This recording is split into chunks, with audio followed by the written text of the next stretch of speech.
नमस्कार, बंजारा बीट्स में आपका स्वागत है। मैं हूं ज्योति प्रकाश खरे। आज हम आपको मिला रहे हैं एक अद्भुत व्यक्तित्व से जो बैंकिंग सेक्टर में काम करते हैं। चलिए मिलते हैं जितेंद्र जैन जी से। नमस्कार जैन साहब। नमस्कार जैन साहब, जैसा कि मैंने उल्लेख किया कि आप पीएनबी बैंक में सेवारत हैं, तो आप असल में रहने वाले कहाँ के हैं? सर, मैं गुरसाएं जो है झांसी जिले में आता है, वहाँ से मैं बिलोंग करता हूँ। तो आपकी शिक्षा दीक्षा कहाँ हुई? गुरसाएं से हुई है। स्टार्टिंग मेरी जो है कल्याण वाली के अंदर से मैंने किया हुआ हाई स्कूल। उसके बाद खरेंटा कॉलेज मैंने इंटर किया हुआ है। उसके बाद मैं झांसी आ गया था। तो झांसी में कहाँ तक आपकी टोटल शिक्षा रही? झांसी से फिर मैंने ग्रेजुएशन किया हुआ है गुरु हरकृष्ण डिग्री कॉलेज से। फिर उसके बाद मैंने ITI किया हुआ है। उसके बाद मैंने पॉलिटेक्निक किया हुआ है और MCOM किया हुआ है। अरे वाह। आप बैंकिंग सेक्टर में कब आए? जुलाई 2017 में जो है मैं सिलेक्ट हो गया था, पटना गया हुआ था। फिर इसके बाद मेरे को यहाँ पोस्टिंग हुई बरबसा में जुलाई 2017। इसके अलावा भी आपने कोई और जॉब इसके पहले किया है? हाँ, मैंने प्राइवेट जो है जॉब किया हुआ है। मैंने पहले BHEL में काम किया हुआ है जी। वहाँ से मैंने अप्रेंटिस करके उसमें प्राइवेट काम किया हुआ है जी, जो ठेकेदारी पे होती थी। फिर उसके बाद फिर मैं भोपाल गया। भोपाल में मैंने डाटा टाइपिंग होती है, डाटा एंट्री वर्क, तो वो मैंने किया हुआ है वहाँ से। फिर उसके बाद फिर मैं भोपाल से अपने वापस आ गया। इंदौर में भी गया, पर इंदौर में मैंने जॉब नहीं किया, क्योंकि फिर मुझे लगा कि प्राइवेट जो है ज़्यादातर इसी में ही जिंदगी रह जाएगी। सरकारी तैयारी करो, सरकारी के लिए तैयारी सबसे बढ़िया है। तो कोचिंग में खास तौर से आपको किसने सहयोग किया जिसकी वजह से आज आप बैंकिंग सेक्टर से जुड़ गए? मेरे को जो है भोपाल में सावधानी क्लासेस हैं, उसमें मैंने किया। उसमें मैंने 1 साल कंटिन्यू तैयारी की। और उसके बाद फिर मैं झांसी भी आया, तो झांसी में मैंने रेलवे बैंकिंग पूरी जो है कोचिंग करी। और उसके बाद मैंने झांसी में अनुराग श्रीवास्तव हैं, उनके यहाँ पे कोचिंग की।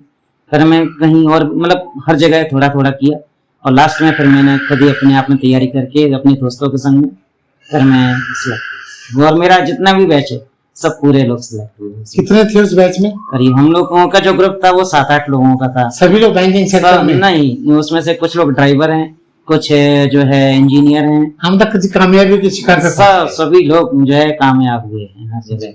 और हम लोग कोई भी खाली नहीं बैठा हुआ है जी। सब लोग कहीं ना कहीं, हम बैंक में, एक रेलवे में TC है, और 2 लोग 3 लोग पारीक्षा में है, एक JEE है विद्युत विभाग में। इस तरीके से पूरा बैच कंप्लीट है। कोई ड्राइवर है रेलवे में। तो जैन साहब, आप जब बैंकिंग सेक्टर में आए तो आपको किस तरह की मुश्किलों का सामना करना पड़ा? क्योंकि आपके साथ जो दिव्यांगता है वो कठिनाई का मुद्दा तो बनती ही है। बिल्कुल बिल्कुल बनती है। देखो, दिव्यांगता तो जो मिली है तो वो हम तो इसको अभिशाप नहीं है, वरदान कहेंगे, क्योंकि इसमें हमारी सरकार ने भी हम लोगों को 4% आरक्षण किया हुआ है। मुश्किलों का सामना तो बहुत किया हुआ है, और हर जगह मुश्किलें आती थी। कभी कभी कहीं टिकट लेने में, कहीं जाने में आने में। फिर चलो दिव्यांग वाला कोच लगने लगा तो उसमें जाने आने कोई परेशानी थोड़ी सॉल्व हुई। फिर उसके बाद हम लोगों ने तैयारी की, तो तैयारी में भी बहुत लगता था कि कहीं नहीं हो पाया तो क्या होगा। शुरुआत में बहुत लोगों ने बोला कि तुम सिलेक्ट नहीं हो पाओगे, तुमने तैयारी और अच्छा करो, तुम्हारी उम्र निकल तैयारी।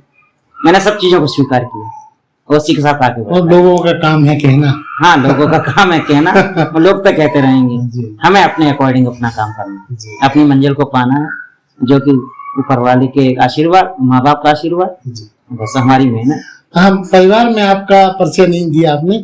कौन कौन है आपके परिवार में? मेरे परिवार में जो है मम्मी पापा और मेरी 3 सिस्टर जो कि शादी हो चुकी, और मेरी धर्मपत्नी। मम्मी आपकी जॉब में है? मम्मी मेरी जॉब में थी, वो रिटायर्ड हो गई है। वो खरेंटा कॉलेज में थी, लेक्चरर के उस पर शिक्षिका थी। अच्छा। सहायक अध्यापिका जो होती है, तो उससे रिटायर्ड। अब बात करते हैं आपकी जीवन साथी की। आपकी कहाँ शादी हुई? मेरी शादी इंदौर, कब हुई? मध्य प्रदेश में हुई, मई 2019 में।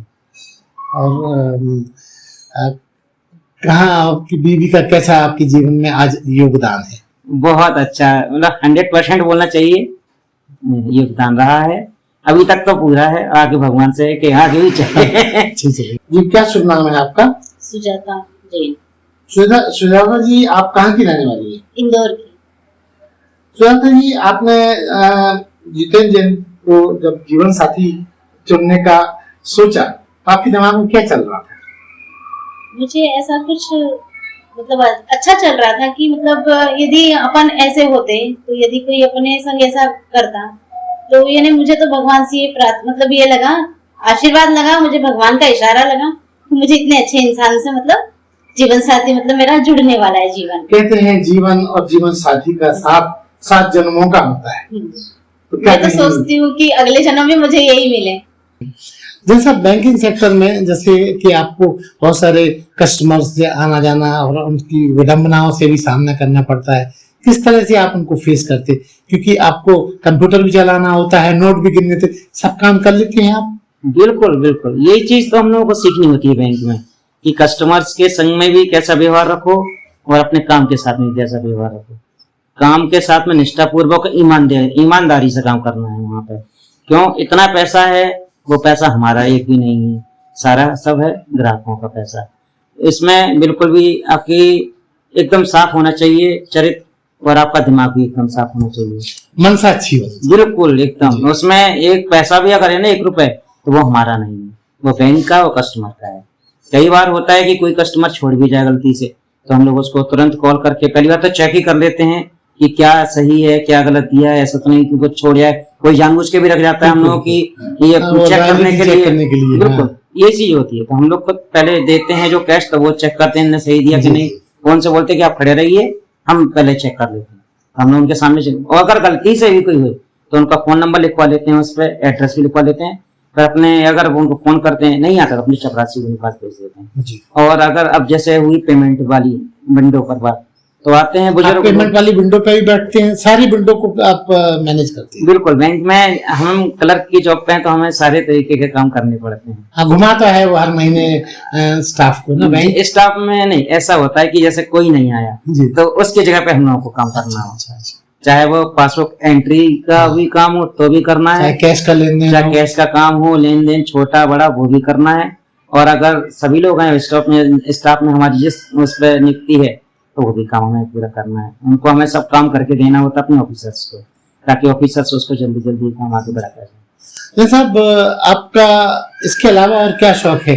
क्योंकि जीविकोपार्जन के लिए तो आप बैंकिंग सेक्टर से जुड़े ही हैं। बिल्कुल, इसके अलावा मेरा सिंगिंग का भी है और घूमने का भी शौक है। टूरिज्म में हम लोग कहीं ना कहीं हर महीने, हमारे मदर फादर भी घूमने के बहुत शौकीन, तो हम लोग तो चारों जन, मेरे पास गाड़ी भी है, मैं गाड़ी भी चला लेता हूँ, 4 व्हीलर भी ड्राइव गाड़ी चला लेते हैं जी। बस अभी ड्राइविंग लाइसेंस नहीं है तो इसके लिए मैं अपने ड्राइवर को ले जाता हूँ। हमारा एक छोटा भाई भी है तो कभी कभी उसको भी ले जाता हूँ, क्योंकि ड्राइविंग लाइसेंस घूम के आए अब तक आप? मैंने तो बहुत जगह घूम के आया हूँ। कलकत्ता से स्टार्टिंग है मेरी, और तो अपने यहाँ पर ले लो बॉम्बे, दिल्ली तो मेरा घुमा ही है, इंदौर और उज्जैन, और ये तो सब आसपास के क्षेत्र पूरे घूमे हुए हैं, मतलब दूर दूर तक भी काफी है। हैदराबाद, बुंदेलखंड को भी देखा है आपने? बहुत, बुंदेलखंड में तो शुरू से रहा हूँ तो मैं तो देख ही रहा हूँ जी जी। प्लस अपनी धर्मपत्नी को भी खूब घुमाया है बुंदेलखंड जी जी। वो कहाँ की रहने वाली है? वो इंदौर की रहने वाली है। अच्छा। तो इंदौर भी खूब घुमाया उसके साथ में, और उसको भी यहाँ पे बहुत घुमाया हमने तो। साहब, लोग कहते हैं कि दिव्यांगता अपने आप में एक मुश्किल का मुद्दा है, आपने बताया कि नहीं, वो आपके लिए वरदान है। किस तरह की लोग आपके साथ प्रतिक्रिया जाहिर करते? क्या आपको लगता है कि लोग कई बार आपको दया की दृष्टि से देखते हैं? हाँ सर, होता है, बहुत बार लोगों ने ये सब किया है। एक बार तो मैं छोटा सा किस्सा बताऊं जी जी। एक बार मैं जो है अपनी स्कॉलरशिप के लिए, जब मैं बीकॉम में था तो परेशान हो गया था, स्कॉलरशिप नहीं मिल रही थी। तो एक डिपार्टमेंट है, सरकारी डिपार्टमेंट, मैं इसका नाम नहीं लेना चाहूंगा, तो वो जो है वहाँ परेशान हो गया मैं। फिर उसके बाद जो है तहसील दिवस लगता है, तहसील किसी ने बताया कि तुम तहसील दिवस में जाओ, तुम्हारी समस्या का समाधान होगा। मैं चला गया, एक एप्लीकेशन मैंने लिखी अपने हाथों से और तहसील दिवस में गया।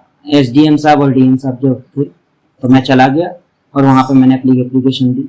वहाँ पे उन्होंने पढ़ी, बोले जितेंद्र कुमार जैन का ये मुद्दा। हमने उस डिपार्टमेंट के बाबू को बुलाया, बोले क्यों अभी तक सॉल्व नहीं हुआ? उन्होंने कहा सर जो है ये चेक रखी है बस में देना है। तो बोले कब देंगे इनको? बोले आपने इनको परेशान किया, आपको शर्म नहीं आती? बोले इनको कल ही इनको चेक दीजिएगा और इनको कंप्लीट, इनको परेशान ना होने दीजिएगा। तो फिर वो मेरे साथ बोला भैया वो ले जाते चेक, हमने रखी, हमने कि आप ही नहीं दे रहे थे, हमको परेशान कर रहे थे। बस फिर उसके बाद उन्होंने मेरे अगले दिन दे दिया। इस तरीके की दिव्यांगता में परेशान देखो होना ही है। कभी कभी टिकट विंडो पे भी जाते थे, लेकिन उसमें अलग से विंडो की व्यवस्था हुई।